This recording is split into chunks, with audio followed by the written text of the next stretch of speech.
So yun guys, ayan, tapos na po natin na may change oil si Redick o yung Honda Click natin. So bali nag change oil pala tayo guys is 7,200, mga ganyan, almost 7,200. Yan yung pangatlo nating change oil. Okay, so yung una nating change oil guys is 2,000 simula nung kinuha natin siya, hindi tayo nagpalit ng gear oil.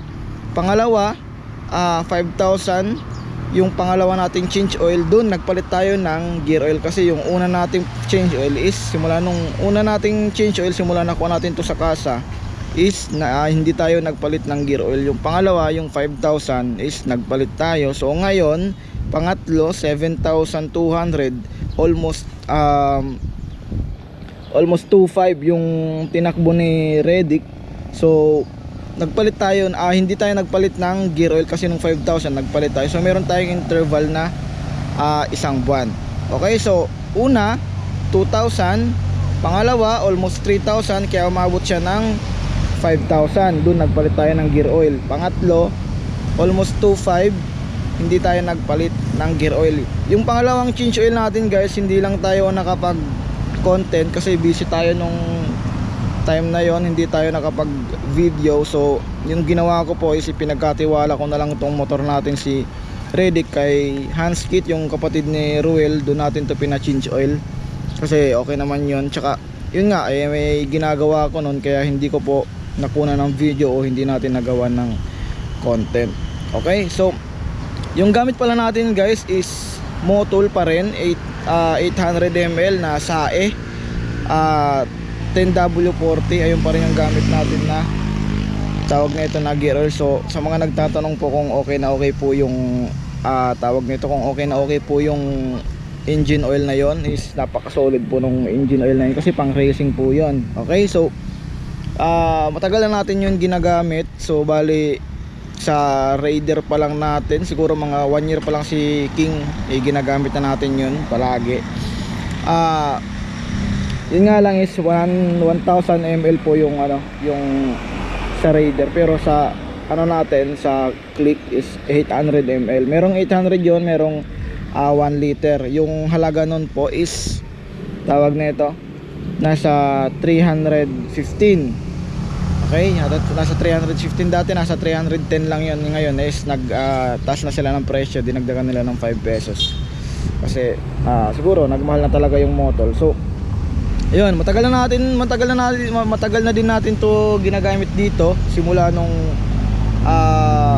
kinuha natin to.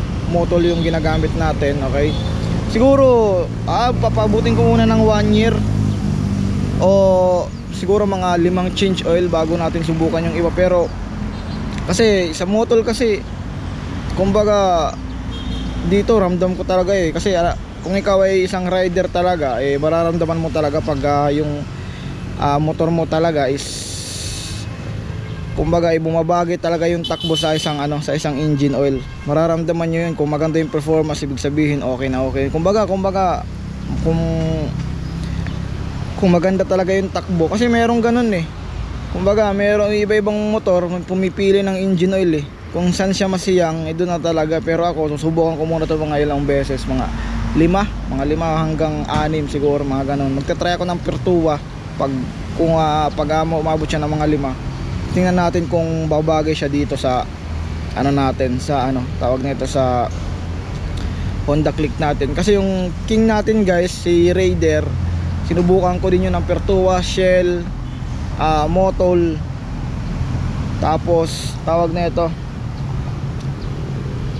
yun lang pala, yung tatlong yun, Shell, Motul, Pertua. Sa Shell, yung Raider natin hindi talaga siya bumagay. Kumbaga hindi ko ramdam talaga na maganda talaga yung performance niya. Kumbaga yung X-Star lang, yung Shell, yung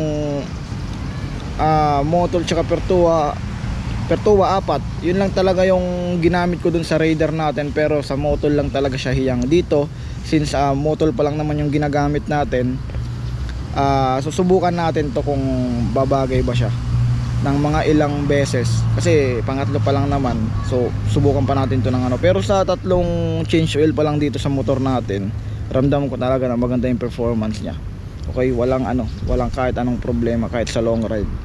Okay, So yun guys, yun na naman po yung video natin ngayon. In-update ko lang kayo kung pangatlong change oil na ni Redick sa atin, kasi nakuha natin to November 26. So January, February, March, April, May, 5 buwan, tatlong change oil na siya sa atin. So dito guys sa motor natin, expected natin, since nag change oil tayo 7,200, sinet natin ng 2,500, expected natin 9,700 mga ganyan, dapat lumabas na yung oil change nya sa pagdating ng araw na yon ng mga 9,700 or 800. Okay, so yun guys, maraming salamat po sa inyong panonood. See you on my next vlog, and ride safe po sa ating lahat. Peace out guys.